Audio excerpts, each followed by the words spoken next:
Very good afternoon to our sports fans in Port Harcourt. It's a kickoff time. We'll be discussing on the impact of coronavirus in international sports. My name is Sopriye Godwin Jaja. Our guest today is former Super Eagles assistant coach, former Sharks technical advisor, Rangers International of Enugu, El Kanemi Warriors, and of course he was also the Super Eagles Chan Nations Cup coach. His name is Imama Amapakabo. Before I unveil him, let's take a look at our menu today. We'll take a look at Rangers when they last won the Nigerian Football League. We'll take a look at some great goals being scored in the Nigerian Football League. And of course, we'll look at the US 1994 setup in the Super Eagles. And also we'll look at the Algeria Super Eagles match. We'll look at what happened to the Super Eagles team in that match. And of course, Super Eagles, the Nigerian Football Federation, Amaju Pinnick, President Amaju Pinnick has been speaking on the new contract for Gannett Roar. These and plenty more will be our focus. Also, our numbers will be thrown open, which means you can also call us to share your thoughts on any of the stories. And finally, we'll connect to Lagos to speak with the President of the Nigerian Rugby Federation on the impact of coronavirus in Nigerian Sports Festival. We'll start off with the US 1994 second round match. It's been trending on social media. It's one of the biggest matches being downloaded on FIFA's YouTube account. It's Nigeria-Italy second round match in US 1994. Alright, that was highlight of the US 1994 second round match. We'll throw our lines open so you can share your thoughts on that story and plenty more. Like we said, we're going to look at some issues surrounding Nigerian football and of course the way out. Now, we talked about Imama Amapakabo, the former Super Eagles coach, is our special guest today. But let's take a look at what he did for Nigerian football. He won the league title, Rangers, after 39 years. And he becomes the first Nigerian coach to have done that in more than 40 years. Let's take a look at how Rangers did win the Nigerian football, Nigerian Premier League 4 seasons ago. And when we come back, we'll take a look at what Imama Amapakabo has in stock for us. Well, what a win for Rangers. 4-0 win over El Kanemi Warriors. And we did tell you that we're going to speak with the former Rangers coach, the man who did that. He's right here with us in the studio, Imama Amapakabo. You're welcome. Thank you very much for having me. Because of the social distancing, we can't really shake. Yes, we will try to keep our distances from ourselves, you know, for everybody's own safety. All right, you look at that crowd. You look at the amount of people who came to watch Rangers match, and you look at how coronavirus has affected Nigerian football. We're not having football. How does it look like? I mean, you're in Port Harcourt. You just... Well, I think globally it has affected the game, but I think not in Port Harcourt and a lot of other places. Like the kind of crowd that we saw there is completely different, you know. I think after my time in Rangers, the crowd too disappeared. We have a reason for this, but I think it's been a terrible time for sports, you know, worldwide, that such is happening now. But then, unfortunately, this is a pandemic that we just cannot control. You know, hopefully, I think somebody's going to come up with something that will be able to help us, you know, bring our lives back again. But right now, I think the best for us all is for us to try as much as possible to adhere to what the people in the forefront of the battle, you know, the health workers and all, what they've been doing for us, wonderful. I raised my hat to them and I said, yes, God bless them all. Let's look at your career. You started off obviously with Sharks, which was formerly Rivers United, and then you went to Rangers to win the league, and then you went to El Kanemi, and then back to Super Eagles. You've actually worked. What was it like to win the trophy with Rangers? This was a club who hadn't won the league title in more than 39 years or 40 years. I don't know, but then it's the job of every coach to actually win laurels. For me, I think it was like, you know, I said after the game that a book has just been closed. You know, at the life of a coach, I think every day you come to meet new challenges, it's a new book for you to open and start seeing how well you'll be able to write whatever it is that you want to write in the book. And to me, that is just one off of the events. You know, when I left Sharks here, I had to go to Eyimba. I was there for about 2-3 years, and I had moved to Rangers too. You know, I had the good fortune of taking over Rangers when in 2015, when the team was almost being relegated. So I think we were able to battle it all through, and we were successful to bring the team out of relegation. I think fortune smiled on me when the people thought, the managers of the team thought I had been able to put a whole lot together in terms of productivity, and they wanted me to continue. Then I think my philosophy has started sitting in a little bit with the players, and I think the result was what we saw the next season. But then, you know, the crowd there that we saw just didn't happen by mistake. A lot of hard work had to be put in. A lot of people had to sit around the table and whatever. And every time I go to Port Harcourt and people say it cannot happen, I look at it and I laugh. Every product needs to be sold. Football is profitable worldwide, so why not in Nigeria? Why not, you know? The clip that I just showed shows a complete example that it can be done. But then people should know the right things and the proper things to do. Now we'll move over to that same season. We saw a fantastic goal against MFM. There was a goal that was scored against your team. Sikuru Olatubo also scored a beautiful goal. Let's take a look at that clip, and we'd like you to share your thoughts on that match, Rangers against MFM.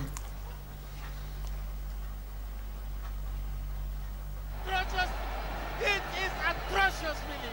You can't begin to imagine what this is. It's just like clockwork here. Rangers looking fluid and devastating and merciless. All right, we're welcome back. Just a point of correction. That goal was scored the season after you won the Premier League. In the 27. What a goal! I mean, it was a brand of Nigerian football. It was on CNN that week. Yes, I think it was even it won goal of the month or something. You know, actually there are moments, and moments are created by players. Coaches can't control that. You know, it's the responsibility of the coach, like I say all the time, to be able to help the player develop technically, and also the responsibility of the coach to take care of the team tactically. But I think, you know, the genesis of players have to come forth, you know, by their own creation. I joke all the time with the players and I tell them, look, I give you wares for you to sell. You know, at the end of the day, I know how much goods I have in my shop. So if I see you selling my goods on the street, I will not complain. So long as when I come back home, I check my books are correct. You know, but then when you don't do it right, no coach teaches the execution of technique that Olatubo did here. I think it's just brilliant, individual brilliance, you know, that was able to, you know, execute this. And kudos to, you know, the unique qualities that players tend to bring in. And then we look at the impact of broadcasting our matches, because if we didn't have this match on the satellite, nobody would have seen this goal. So look, basically, universally, worldwide, I think there are three basic things in sports.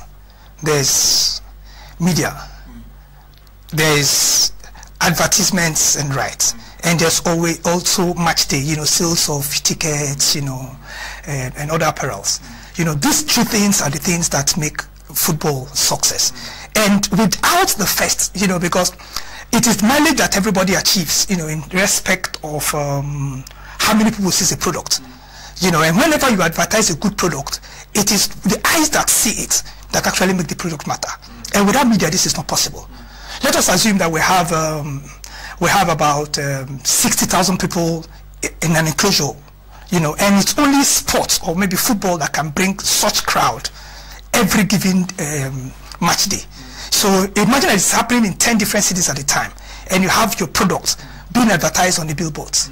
Let me ask one question. At the peak of Rangers, when they won the league, what was the against El Kanemi, for example, how many people came out to watch that match? Well, I think the capacity crowd of the Nnamdi Azikiwe Stadium, you know, which was rechristened the Cathedral, you know, in my time, and it's about 24, 25. But just truly, I think the crowd outside in the stadium that day was much more than the crowd that was inside the stadium. So in all, I think we had over close to about 35,000 in the stadium that day. In Enugu? In Enugu, in the stadium, not even the ones outside. All right, now let's move. After Rangers went to El Kanemi Warriors, let's take a look at his contract there with El Kanemi. And why did you choose El Kanemi?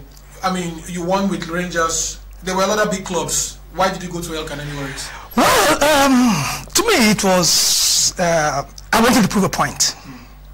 Imam Pakabo can coach anywhere. You know, so even the governor of the state, when they told him I was going to come, he never believed. You know, I had major offers then. You know, I had a whole lot of people that wanted me to come, but I just wanted to prove a point.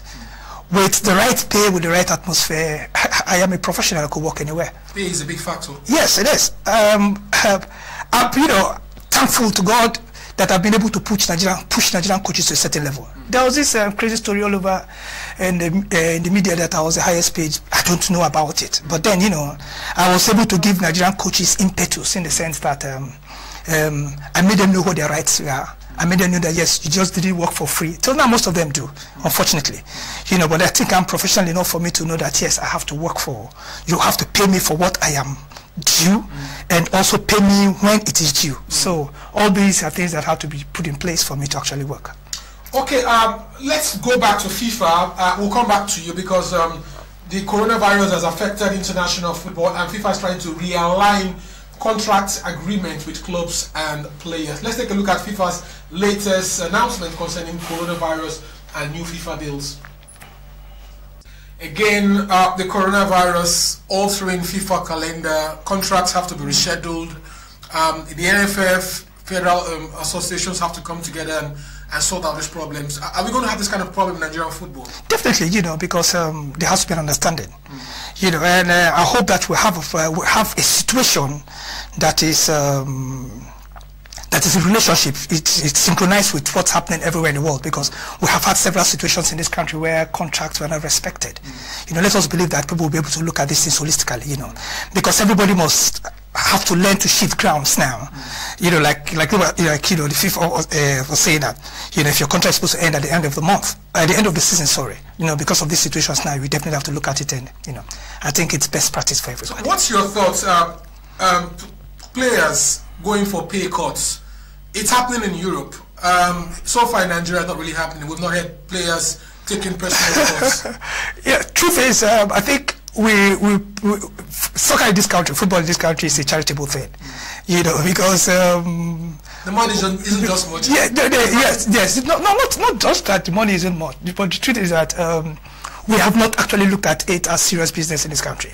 How much are the teams generating for back? At the end of the day, nobody's looking at their balance sheet or whatever. So to us, it is a PR arm for most of the state governments. So it's like doing charity and just continuing it, because if you're able to look at it from a holistic business point of view, I think every party should be able to sit down and say, look, this is the situation as it is right now. But then, permit me to say, sometimes the clubs are like civil servants. I'm so sorry about that. Okay, now let's look at you started your football career in Port Harcourt. You grew up in Port Harcourt from the cradles. I mean, as a goalkeeper, and then you rose to the ranks. Are we going to see stars coming out from Port Harcourt? The last time we saw Super Eagles player making that impact was Joseph Yobo. George Finidi, Taribo West, we've not been able to produce players again from Port Harcourt. What's happening? Questions are asked, basically, every time I go to the Yakubu Gowon Stadium, my heart bleeds, it weeps seriously, for the kind of practice pitch that we have. I grew up in Port Harcourt where we had a lot of playgrounds. So if you go to St. Andrews, there's a playground there. If you go to the old Port Harcourt GRA, you will see where we had the temporary stadium. In town, we had number 1 field, we have number 6 field. So we had pitches everywhere. But when you look at the toughs now, where are they? And it is always difficult. If you look at the laws of the game, Law 1 talks about the playing pitch. So when you haven't got pitches that actually people can actually scouts. It is a far thing, Scouting. Yes, scouting. See, it is a far thing. First of all, we must think about proper playing tough. You can hardly pick a good player from a tough that is not okay. It is a big challenge. So when you want to start, you must first of all look at where we will play. If you're able to get that right, or you're able to get wherever it is, the scouts are definitely going to come if you have good players. As at while I was growing up in Port Harcourt, I think we had lots of teams, because most of the parastatals and multinationals here had clubs. So we had this DAFA League going on, which I think is not in existence now. So even in DAFA League, you had Division 3, we had Division 2, we had Division 1. I remember playing for the Junior Sharks team that was called the Ambassadors then. We used to play in Division 3, and way back then, Division 3 used to play by 2 o'clock. But because of how exciting we were, people wanted us to play by 4 o'clock, so our game was moved. So you see, and we also have to look at organizing proper competitions here to be able to bring what you talk about, the scouts, for them to come and see. We have principally just one major team in River State. We used to have the Sharks and we used to have the Eagle Cements, then Dolphins later, you know. But then we have just one major team, which is the Rivers United. How many of those Rivers, how many players from Rivers United? Yes, or River State, are playing for Rivers United. So if for you to be able to have these players there, you must have a competition that you're able to see them, you know. Then way back, River State produced a lot of players into the Sharks team because they had secondary school competitions and they had state league competitions too. So you could readily see, like, look, Superior Jaja is, you know, everybody could see that this is a Sharks material, or this is a Dolphin material, you know. So the players moved on there. Where are those competitions now? Well, that was Top Line, the inter-house spot, and Imam is still with us in the house. You were part of the Golden Eaglet setup that won the Under-17 World Cup. How was it like? What was that team made of? Because I can't remember 1985. Yes, I think that team was a team that people never actually knew had been together for a while. Most of us were drawn from the Youth Fund team, the Youth Sports Federation of Nigeria team, and we had the privilege of playing together and traveling. Were you in the secondary school when you went? Yes, I was in the secondary school, yes. You know, so, you know, we had the privilege of traveling together, you know, playing some international tournaments. Even in 1984, before the Olympics proper, we were in Los Angeles for the pre-Olympics tournament. And when we came back from the pre-Olympics tournament, I think that was when the Under-16 tournament was actually introduced. And Nigeria, you know, started off first with having this academicals. That was what they were called us at that time. And after a while, I think they had too many players to screen and whatever, and they said they have to turn back to Youth Fund and said, look, we know that you have an Under-16 team already on ground, and so I think it would be nice if you hand the team over. I think they brought us together and we were able to, like, you know, blend with some very few players that came from the academicals screen, and that was how that team was formed. Then we went to China. I remember the first night before our game, you know, we were in the same hotel with the Italians, the Saudi Arabians, you know. So I remember we went to pick the jerseys that we were to wear. We were so ill-equipped that our coach, Sebastian Broderick, started crying, and we said, coach, what's the problem? He said, I brought you all here to come and suffer. Look at these little boys, you know, that all he wants us to play is that we should not disappoint Nigeria. Let us not go back empty-handed. Please, we should not foul people. At least if for Lotte, let us come back with a fair play trophy. You know, fortunately for us, we had the worst record in terms of cautions, but we came back with the trophy. So, what was it like playing against Germany in the finals? That was a young German side. You know, the odds were almost Germany was supposed to win the cup. We are not appreciating what was happening. That's the truth. You know, to us it was just another game. You know, they had the Germans had this striker then. I think he was highest goal scorer of the tournament. Michael Witzik or something. It was his name. You know, and you know, the way when they come out to dinner, they were together like that. He was being guided. Well, look at that. This wasn't the first play ball where they kind of like professionals playing. Yes, you know, and we never knew. You know, it was there we started looking at, you know, having to dress the uniform, but you could wear this T-shirt to, you know, in the hotels, the bedrooms, they had this rubber silpers that they kept there. So we said everyone was wearing those silpers, you know. So we started looking organized a little bit. So the finals for us was just another game. You know, we've been playing some village football, some interstate street football and whatever. So we knew the importance of winning a cup. But then, you know, to us it wasn't a big deal. I think it wasn't even a big deal for us, not until we got into Lagos. Okay, well, no, we got after the whole competition was when we came back to Lagos was when we saw the crowd at the airport and we were like, what did all these people come? Maybe president come. They said no, they came to welcome you guys and it's not possible. Who will be, you know? So that was when it started dawning on us that we've achieved something. To us it was just a usual competition. We just went to play and we came back. All right, time to take your calls. 08137469949. Talk to us today. Good afternoon. Good afternoon. Hello. Good afternoon.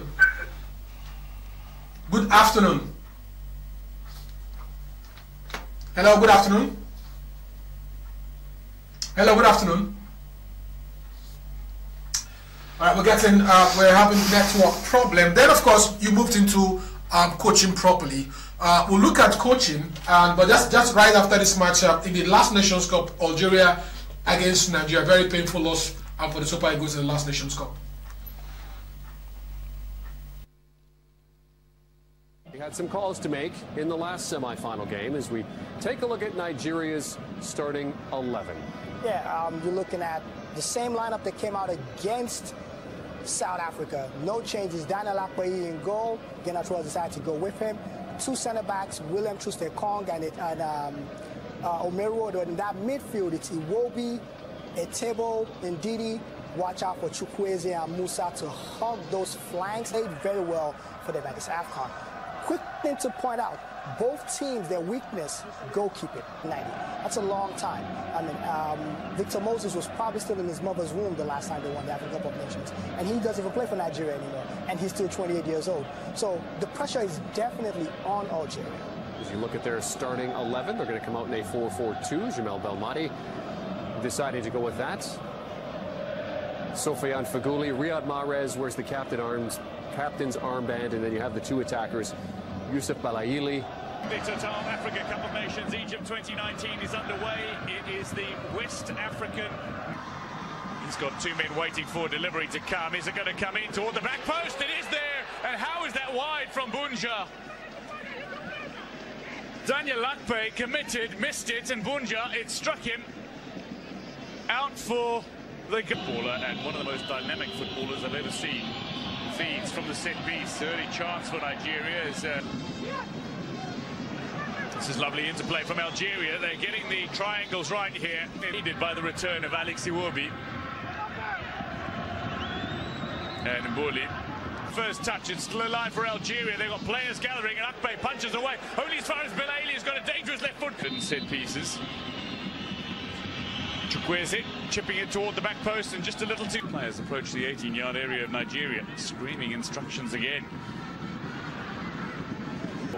But it's been Nasser who sends it in now. Oh, it's a great header that should have been delivered on target. How did Rami Ben Sebaini miss that? Bunja left speechless.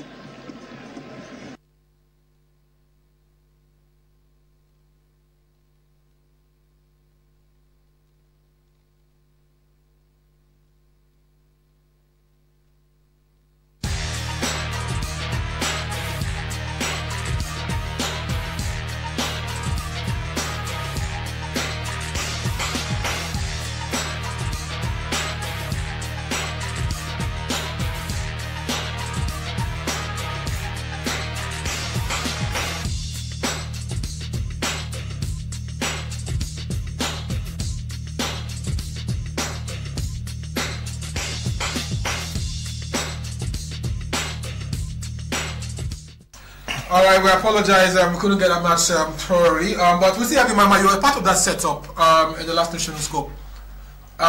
Did the Super Eagles overachieve by winning the bronze medal at the last Nations Cup? No, I don't think you would say it's an overachievement. Let us not forget that the team, had qualified for the World Cup and narrowly missed, getting into the second round of the competition. That particular game, there are things as a coach you can control. And there are things also when a game starts, the players can control. And deep lessons learned from football is that the most difficult result to actually want to play for is a draw. And I think at the point in time, the players our players in this game actually wanted to play a draw and stretch the game. I think that was. Were the players tired? No, they were not. They felt that the Algerians were tired. So if the game stretches, it was like they will not have legs again to play. So, we got punished for technical, like I always say, not tactical mistakes. Because if some individual players had, functioned correctly, I don't think we would have had the result that we had. But then, I think it was a wonderful result that we didn't come back empty-handed. All right, Mama, still with us in the house. We apologize, your calls have not been able to come in. We'll connect with President of the Nigerian Rowing Federation, but that's after we take this interview from Amaju Pinnick, and just basically talking about the COVID-19 in sports.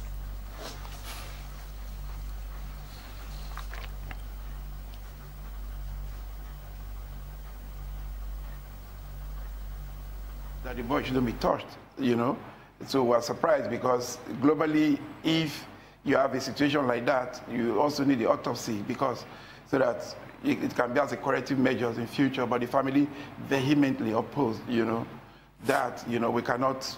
It's the family, they own their body, the corpse, you know. But unfortunately, there's nothing we can do. But their report is very, very thorough, and we had to get in touch with the Honorable Minister to enlist his support and say, for example, if the federal government is partially shutting down, I don't see any reason why we should, because the report was meant to be submitted to me, then I submit to the Honorable Minister, and he granted my request, because at that point, you know, they've told a lot of workers, especially civil servants, not to come to work. So that's why they didn't submit their report.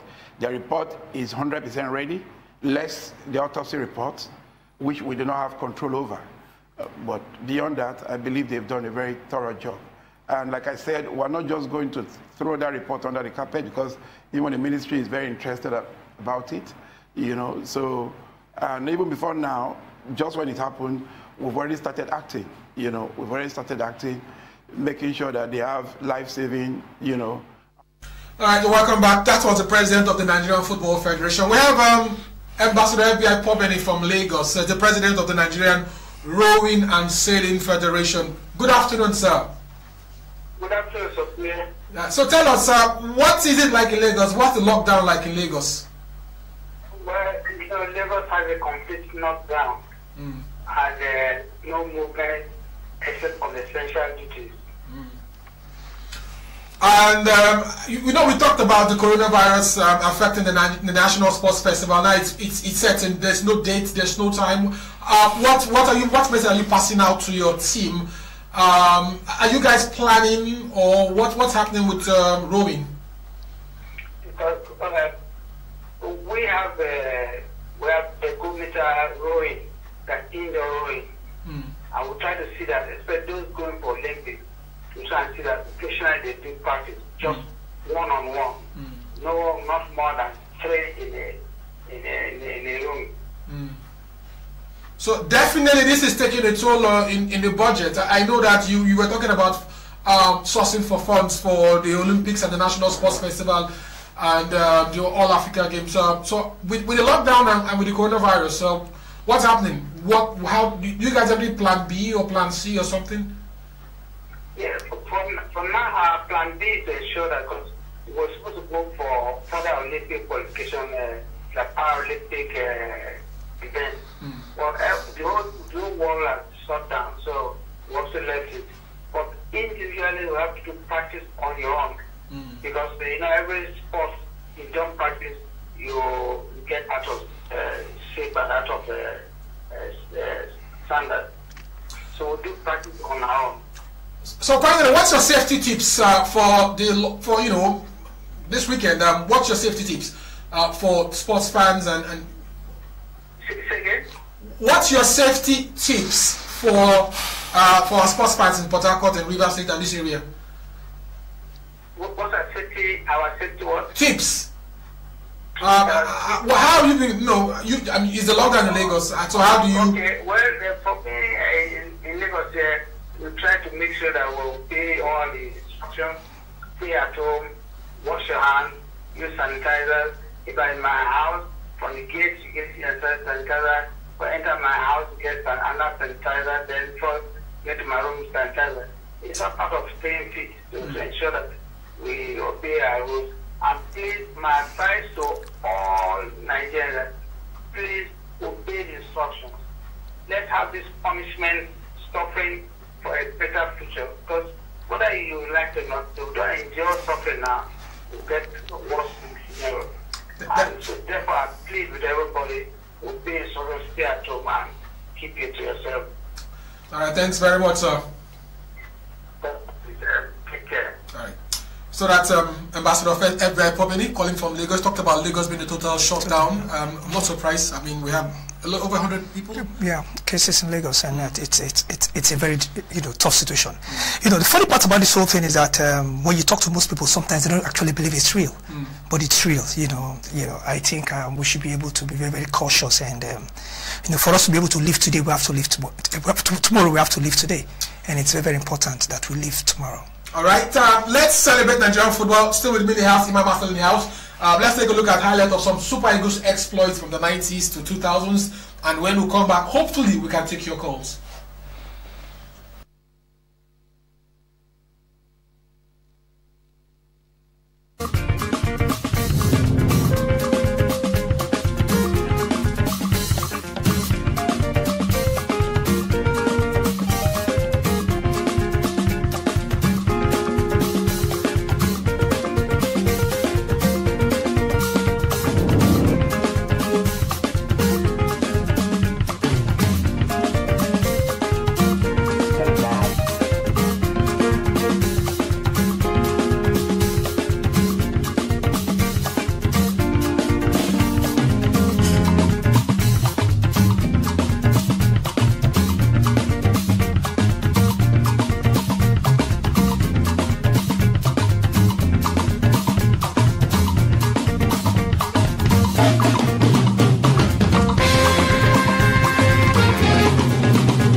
Alright, it's kickoff time. We're still discussing Nigerian football. Imam Pakabo still with us in the house. We saw highlights of the Super Eagles from the 90s to the 2000s. Great moments. There's been I don't want to ask you that question, but I mean, you're Super Eagles. You have some sources. I don't know. What's your thought? Somebody came out yesterday or last week to say that the match against Italy was bought. That West Ham sold the match. Is it possible? Well, a lot of things happen in football. you know, and a lot of things also don't happen. You know, it is what whoever has said, maybe if he has evidences or whatever, you know, I think it's so many years back now. It's almost about 1940, no? Yes. It's about 20 years. You know, so whatever it is, I think if he has his fact and he has, you know, he could prove it, then it's. But as far as I'm concerned, it doesn't hold water now. You look at the Super Eagles setup. You worked with Gernot Rohr. What's the small things you like about this guy? Because some people say Gernot Rohr is old-fashioned. Well, it is always it is always easy to judge people from afar, and I think it is when you get up close to the individual that you get to know what the person is made of. You know, a lot of persons, you know, what they talk about is what they think they say. You know, and not as in the content of the man. Gernot Rohr is Gernot Rohr. I think as a country, we are fortunate to have had him as a coach. I think he's brought stability, most importantly, to the national team. He's actually brought a big brand, because we're seeing a lot of Nigerian players from around the globe. You know, so whichever way you look at it, you know, there's been a lot of debate, home-based and not home-based. Most times I don't, you know, because of what I know, there's no point in joining issues, you know, because people talk from the point of, you know, where their knowledge expires. But, you know, when you know that, yes, you know, the depth of it. We saw clips now, we saw a lot of players that were home-based that used to play in these teams, you know. Good afternoon. Good afternoon. Your name, where are you calling from? My name is Joseph calling from Oyibo. All right, go ahead, sir. I appreciate what you people are doing. Thank you. What I want to ask Mr. Emmanuel is that as a professional, what effort are you bringing? Because somebody like me, I don't have interest in watching Nigerian match again. Why? Because of bribery and corruption, the Lord. And what efforts are you doing to bring back the glory of Nigeria? Because I remember those days, if Nigeria is having match, everywhere we come, even if small people would like to watch the match. But now, nothing like that again. What efforts are you doing, please? Thank you. All right. First of all, I think point of correction. My name is not Emmanuel. My name is Imama. I'm a core reverse man. Yeah. And when you talk about you not wanting to watch Nigerian football, you know, it is a laugh. You know, say charity begins at home. I don't think charity begins in a market square. So you are not able to tell us your reasons why you don't watch Nigerian football. Good afternoon. Yes, good afternoon. We don't have enough time. Hello, good afternoon. Look away from the TV set and go straight to your point. What I'm saying concerning Nigerian style, the way the NFF president is doing is not good. Allow the man to do his best, not by coming, making his own suggestion. It's too bad. I think they've actually gotten a deal now. Sir? I think they've gotten a deal. As of yesterday, we understand Gernot Rohr was agreed in principle to take up that Super Eagles job, to sign for a contract extension. We'll take just one more call. Imama, I can't let you go leave here without talking about the Chan Eagles. You know, you came to manage that team. There was a lot of hype about you. You won the league with Rangers. You worked with Gernot Rohr. You were in the Nations Cup. There were a lot of vibes. We thought we were going to see the Nigerian team at the Chan. What happened? Why? What happened with that team? I can't let you go without talking about that Chan team. I have tried as much as possible to stay away from this talk. And all I'm going to say is this, that we know that you must get players from a certain pool for you to be able to execute. And the Chan Eagles was arguably... Was the league not good enough? The league wasn't on. We've not had a league. Yes, we've not had a league, you know, for over 6-8 months. So where do you get the players from to execute a league? All right, Imama has been our guest today. Thank you very much. That's the much we can take. You can follow the conversation on our Twitter handle at SopriyeJaja, all one word. We'll keep it up. Of course, we respond to all our tweets. Imama, thank you very much for being our guest today. My name is Sopriye Godwin Jaja. Thank you very much for watching Kickoff Sports today on Saturday on RSTV. Bye and God bless.